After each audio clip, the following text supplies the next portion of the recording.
Dan waktu kami patah balik tu, kami kayuh tu, tiba-tiba kami ada nampak satu sekujur badan yang terbaring dekat tepi jalan tau. Dan saya nampak ada lumuran darah yang dah nak kering dekat tepi jalan tu. Okay, Assalamualaikum warahmatullahi wabarakatuh. Saya Ahmad. Welcome back to my channel.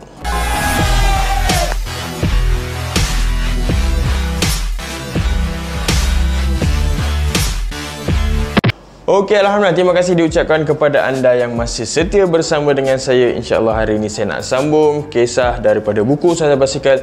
Buku yang mengisahkan tentang pengembaraan saya bersama isteri mengembara ke 14 buah negara, bermula daripada Malaysia, Thailand, Myanmar, India, Nepal, Pakistan, China, Kyrgyzstan, Kazakhstan, Uzbekistan, Afghanistan, Iran, UAE dan Arab Saudi selama 15 bulan. Dan kami hanya bermula dengan RM1,900 sahaja. Baik, bagi siapa yang belum subscribe, please subscribe. Dan tanpa kita lengahkan masa lagi, jom kita sambung cerita. Okey, baik. Kami daripada Yangon, daripada Myanmar, kami masuk ke India menggunakan kapal terbang. So, bila sampai ke Kolkata tu, waktu tu dah tengah malam. Dan masa tu kami dah buka dekat Dhaka. Dan kami sampai waktu tu dalam pukul 10 ataupun 11 malam.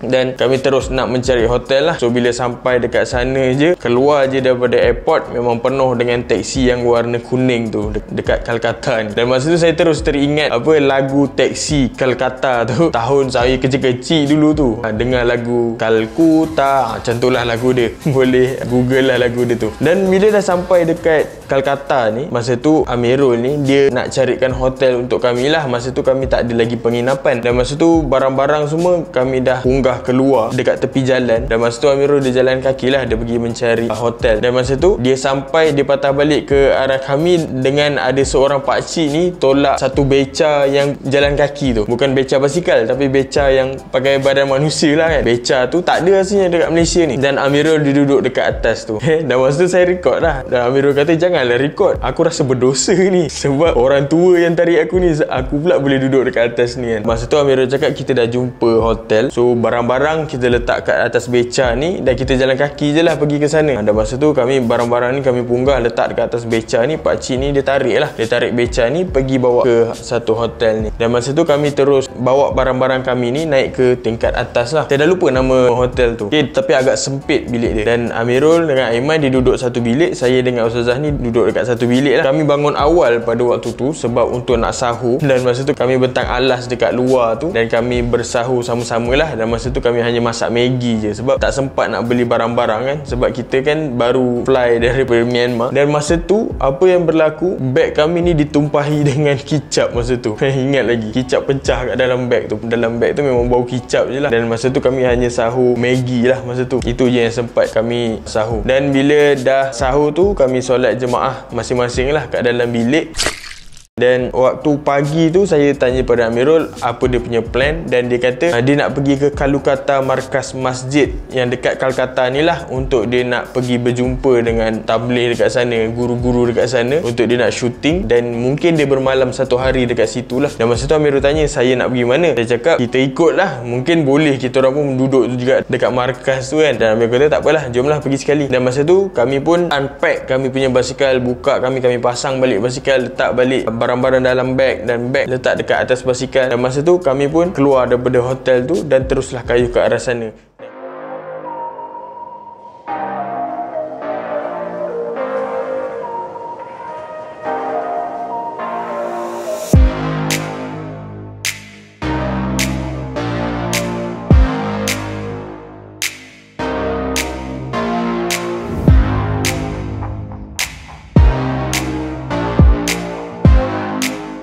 Dan masa tu Amirul dengan Aiman nak diambil teksi untuk terus pergi ke sana. Dan masa tu kami tak beli SIM card lagi. Dan Alhamdulillah kami ni dah siap-siap download map India ni sebelum masuk India. Kat Myanmar lagi kami dah siap-siap download. So map tu kami dah tahu dah. Masa tu Amirul kata dekat Kalutala markas masjid ni dekat Jalan Maulana Shaukat Ali. So masa tu kami cari je lah Maulana Shaukat Ali punya street dan kami terus pergi ke arah sana lah. Dan masa tu diorang dah pergi dulu dan kami pun kayuh kemudian ke arah markas tu.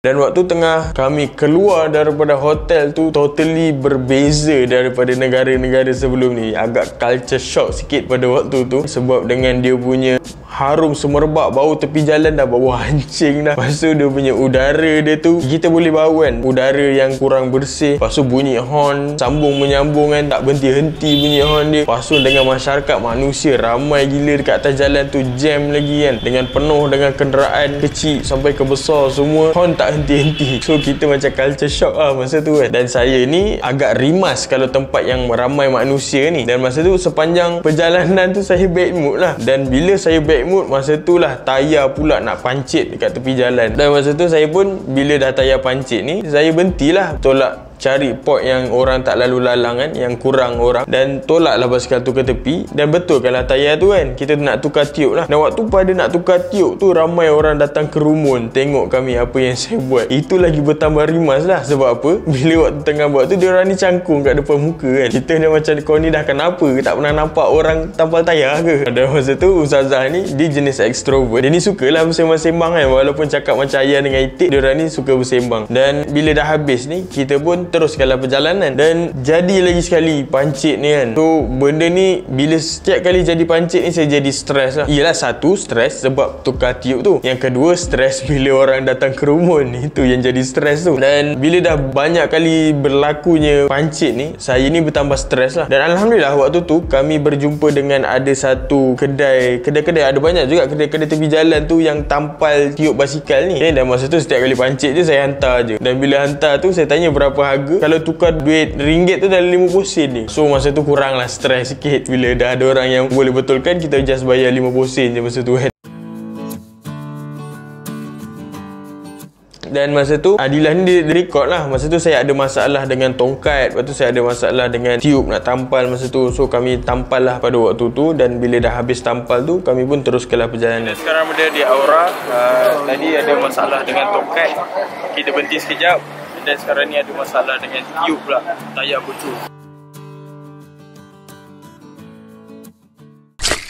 Dan masa tu simple je cara dia nak tampal tiup ni. Okay? Dia tak cabut pun tayar, dia hanya keluarkan tiup tu. Lepas tu dia sapu-sapu sikit, dia sapu pakai kertas pasir. Lepas tu dia tampal. Dan dia pump tu, pump dia pun simple je. Pump dia pakai kaki kan. Yang dah rosak punya pun boleh je lah dia pump tayar kami pada waktu tu. Dan bila dah selesai benda tu, kami pun teruskanlah kayuhan ke arah masjid. Dan masa tu, yelah, saya ni kalau ramai orang ni agak stres sikit perjalanan tu kan. So bila sampai kat masjid tu, dah lah nak cari masjid tu pun susah juga. Bila dah sampai masjid tu, kami nampak ramai orang kat dalam masjid tu. Saya cakap dengan Ustazah, duduk kat luar sekejap, abang pergi cari Amirul dekat dalam. Dan Ustazah ni pun duduk lah. Dia duduk kat luar dengan ada beberapa perempuan yang minta sedekah dekat luar masjid tu. Dan saya pun masuk dalam. Saya masuk dalam, saya mencari lah. Saya cari jalan. Memang ramai geng-geng tabligh tengah baring, tengah bersembang dekat situ. Dan saya pun jalan-jalan, saya cari Amirul. Seluruh masjid tu tak jumpa. Dan saya terus keluar. Saya cakap dengan Ustazah, Amirul tak ada. Dan Ustazah tanya, tak tanya orang ke? Masa tu saya pun terus naik angin. Saya ni jenis nak tegur orang tu susah. Lagi-lagi saya tahu kalau dekat India ni tegur orang bukannya orang faham pun bahasa Inggeris. Dan masa tu dah jadi bertelagah lah. Masa tu kami dah tinggi suara di antara satu sama lain. Dah mula saya dah marah, Adilah marah saya pada waktu tu. Dan sampailah tiba-tiba Amirul ni dah ada dekat depan pintu. Dia kata, Mat, dah lama ke sampai? Masa tu saya cakap, agak lama jugalah. Dan saya cari Amirul tak jumpa kan. Dan saya tanya, Amirul, boleh ke kita orang tidur kat sini? Tengok macam lelaki je kat dalam masjid tu. Dan masa tu Amirul kata, okay, jom pergi jumpa imam. Dan saya pun pergi jumpa imam. Dan masa tu imam kata, nak tidur dekat sini dalam masjid tak boleh lah untuk perempuan. Tapi kalau dekat Musafir Kana boleh lah. Musafir Kana ni dia adalah asrama untuk tabligh-tabligh ni. Kalau dia bawa isteri dia duduk kat Musafir Kana ni lah. Dan masa tu dia bawa kami ke Musafir Kana. Dan sampai kat Musafir Kana tu, tempat dia memang Masya Allah Tabarakallah lah. Memang dah lah, tak tahu nak cakap macam mana kan. Nak kata kotor macam tak baik sangat, tapi sempit kan. Tempat dia agak kotor sikit kan. So agak rimas lah. Masa tu saya rasa agak rimas untuk nak berada ramai manusia dekat situ. Dan masa tu imam kata tak ada tempat tinggal. Dan masa tu saya cakap, Mirul, tak apalah Mirul, kami tak tidur sini, kami nak keluar. Masa tu saya cakap dengan Adilah, yang jom kita keluar cepat-cepat. Abang dah tak tahan dah ni dengan macam-macam bau, dengan macam-macam perangai semua kat sini. Nak nak keluar cepat-cepat daripada kawasan tu. Dan masa tu Amirul cakap, okay, kita pergi beli SIM card dulu, and then baru you all bergerak lah. Dan masa tu Amirul cakap minta maaf lah, tak boleh nak tolong kan untuk nak tidur kat situ. Masa tu saya cakap tak ada masalah pun, kita dah tak boleh nak tidur situ kan, nak buat macam mana kan. So kami pun beli SIM card dan kami bertukar nombor telefon. Dan masa tu Amirul tanya kami nak pergi mana. Saya cakap saya nak kayuh ke arah Nepal lah, nak ke arah utara. So nak tidur kat mana tak tahu, mungkin dalam Kolkata ni lagi sebelum kami nak keluar ke Kolkata pada keesokan harinya lah. Dan kami pun keluarlah daripada markas tu dan teruskanlah perjalanan kat dalam Kolkata ni. Memang jam, memang penuh dengan manusia, ramai gila manusia dekat mana-mana. Orang tidur kat tepi jalan kan, dekat baring, dekat atas divider semua. Memang ramai dengan manusia dekat Kolkata ni. Dan masa tu dah nak senja dah, kami cari hotel dekat area Kolkata ni dan semua hotel reject kami sebab hotel mereka hanya untuk orang tempatan. Untuk orang international ataupun foreigner macam kami ni memang tak boleh tidur dekat hotel dia. Sebab dekat India ni dia ada dua jenis hotel, satu untuk turis, satu untuk orang tempatan. Dan majoriti hotel-hotel yang kami jumpa tu adalah untuk orang tempatan. So kami macam, alah macam mana nak tidur ni kan. Kalau nak camping dekat bandar ni memang tak berani lah. Takut bangun-bangun ni penuh dengan manusia dah sekeliling tu kan, tidur sama-sama kan.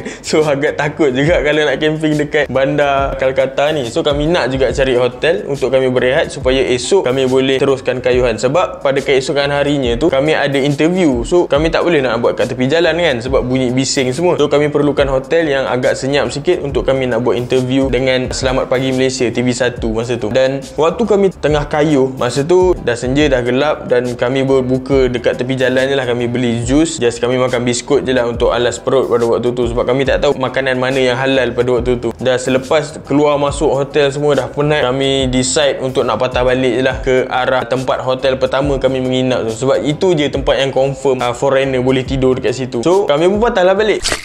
Dan waktu kami patah balik tu, kami kayuh tu, tiba-tiba kami ada nampak satu sekujur badan yang terbaring dekat tepi jalan tau. Dan saya nampak ada lumuran darah yang dah nak kering dekat tepi jalan tu. Saya tak pasti itu adalah mayat ataupun orang yang gelandangan dekat situ. Okay, tapi dari segi bentuk dia macam orang tu dah mati dah. Dan masa tu saya buat tak tahu lah, saya terus jalan. Masa tu saya tanya Adilah, yang nampak tak apa yang abang nampak? Lepas tu Adilah cakap, oh yang orang mati tu ke? Dan masa tu kita orang macam tak tahulah orang mati ke ataupun gelandangan dekat tepi jalan tu kan. Tapi orang dekat sekeliling tu macam tak nampak badan tu dekat situ. Dan masa tu saya fikir mungkin orang kat sini dah terbiasa kot dengan mayat dekat tepi jalan ni. Sebab mayat dengan gelandangan dah tak boleh beza dah orang-orang dekat tepi jalan dekat Kolkata ni. So kami pun teruskanlah kayuhan sampailah ke area hotel yang tempat kami menginap malam semalam. Dan masa tu ada satu hotel Galaxy. Hotel Galaxy tu untuk foreigner macam kami lah. So dia agak mahal sikit berbanding dengan hotel yang semalam kami duduk tu. So kami masuklah satu malam dekat hotel Galaxy tu. Alhamdulillah lah, bilik dia agak okey sikit berbanding dengan hotel yang lepas tu.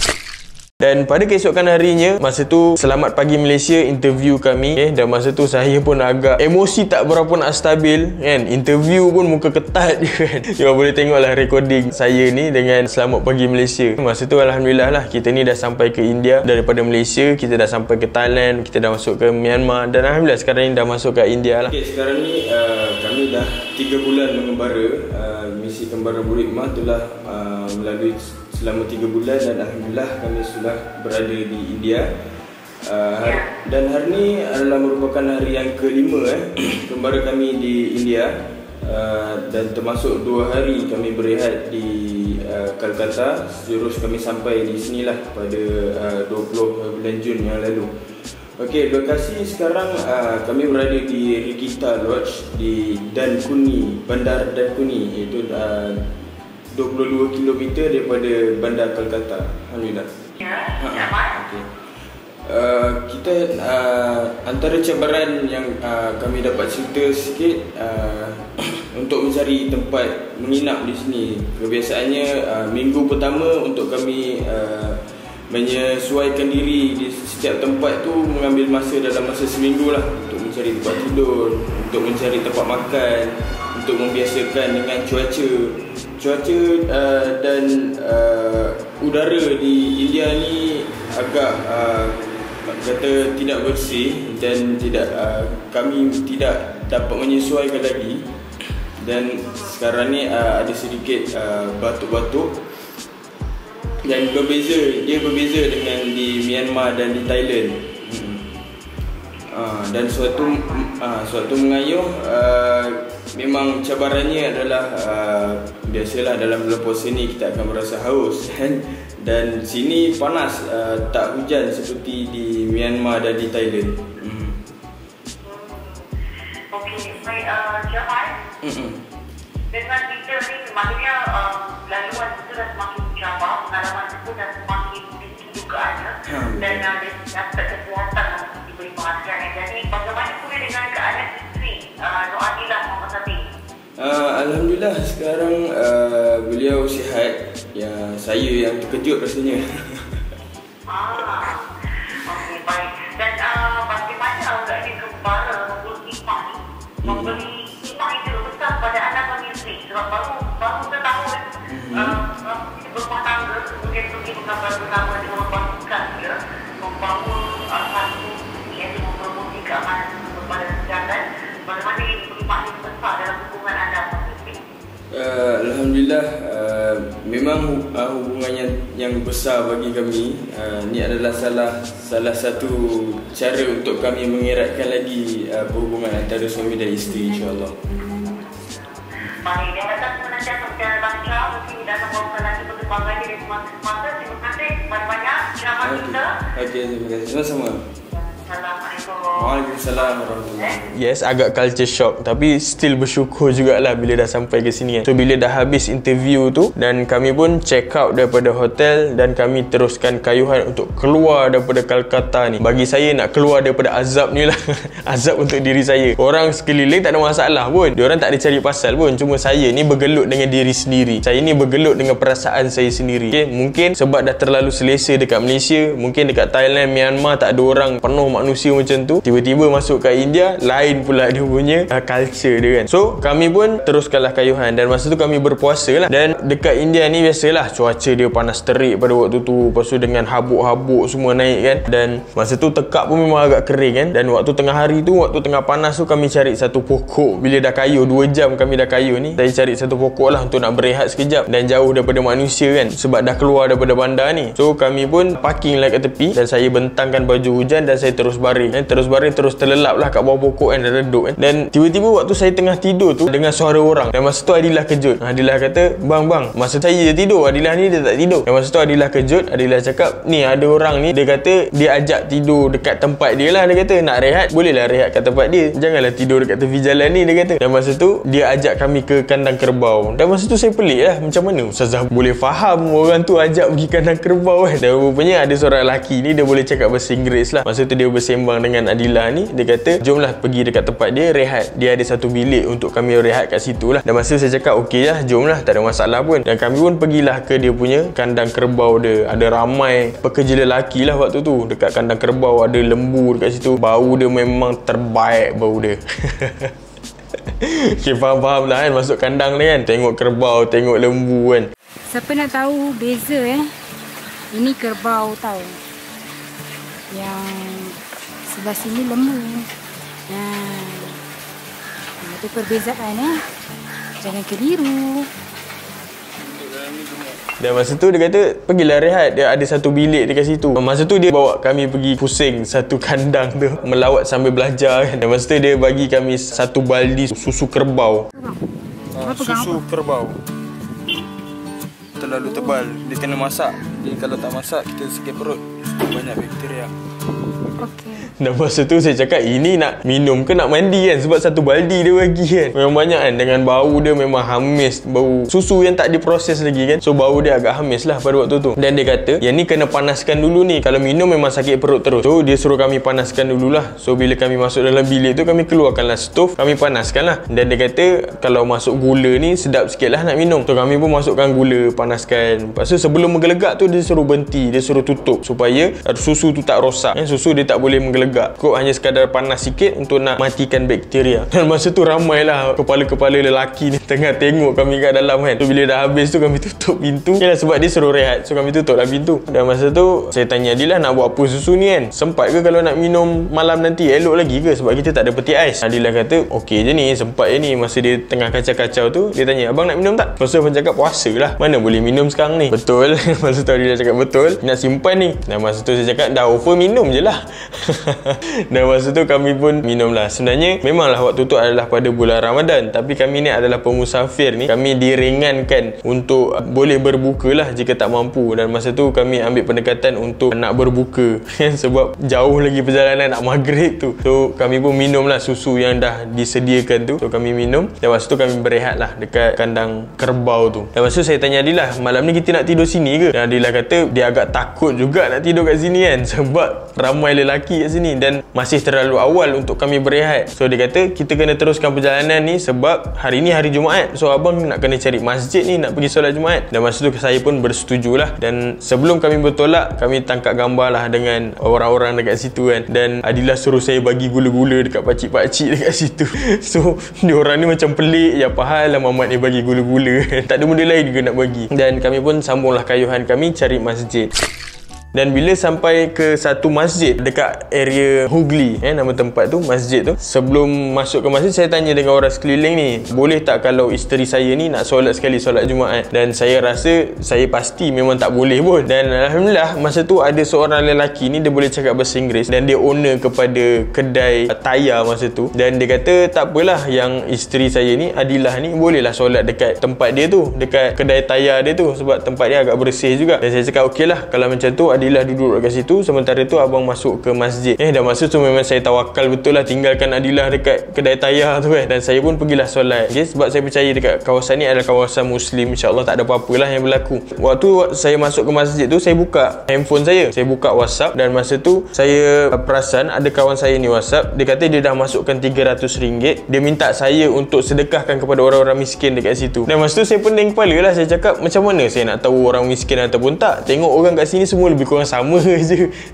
kan. Dan masa tu saya fikir mungkin saya boleh serahkan kepada imam, dan imam dia boleh beritahu lah. Okay, dan masa tu saya tanya kepada owner kedai tayar tu macam mana nak berjumpa dengan imam selepas solat. So bila dah habis solat tu, kami pun berjumpa lah dengan imam tu. Dan masa tu saya serahkanlah sampul kepada imam tu, minta tolong untuk serahkan kepada orang miskin. Dan masa tu ada lebih sikit duit, saya bagi juga kepada owner kedai tayar tu untuk serahkan lah. Kita tak tahulah dia serahkan ke tak, kita memang tawakal je lah kan. Dan itu amanah yang kawan saya bagi tu, just kita bagi je lah. Okay, dan selepas tu kami pun bergambar bersama dan kami pun teruskanlah kayuhan. Maklumlah kita penuh dengan energi kan, so bolehlah teruskan kayuhan. So kami kayuh lah sampailah sebelum waktu asar. Masa tu kami sampai ke satu masjid yang dekat dalam Hugli ni juga. Dan masa tu ada seorang lelaki dekat situ lah. Saya tanya boleh tak kalau kami nak tumpang, nak tidur dekat masjid satu malam dekat sini kan. Dan dia tak boleh cakap langsung bahasa Inggeris, memang satu cabaran yang besar lah. So saya buka Google Translate, cakap dengan dia pun tak jadi juga, walaupun dah tukar dalam bahasa Urdu kan. Dia tak faham, saya pun tak faham. Dia cakap tadi pun Google pun tak faham.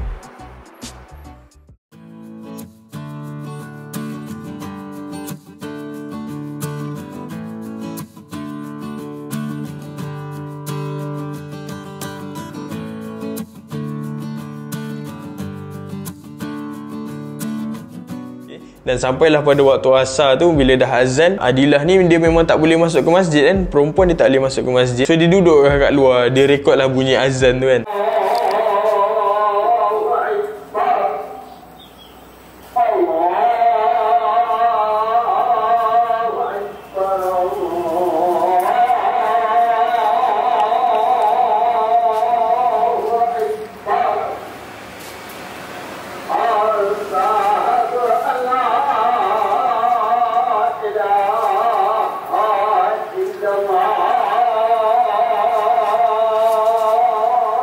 Dan saya pun masuk ke dalam masjid. Bila saya masuk dalam masjid tu, saya tanya dengan diorang kan, memang cakap macam ayah dengan itik lah, macam mana kalau nak tidur dekat masjid ni. Dan diorang ni agak keberatan juga untuk saya dengan Ustazah ni tidur dekat dalam masjid tu. Dan dia kata dekat tingkat atas tu ada kosong, dan memang tak gunalah dekat tingkat atas, so bolehlah tidur dekat tingkat atas tu.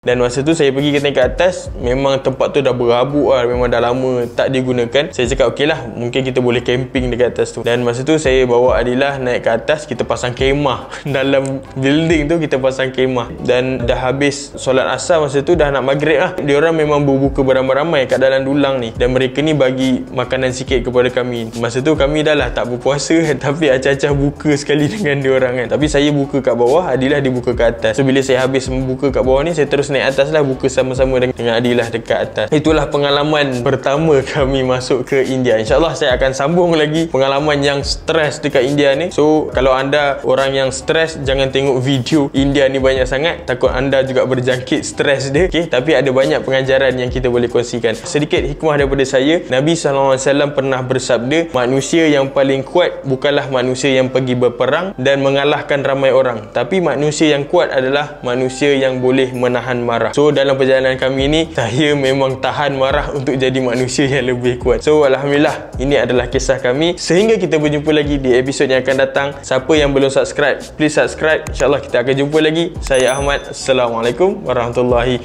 wabarakatuh.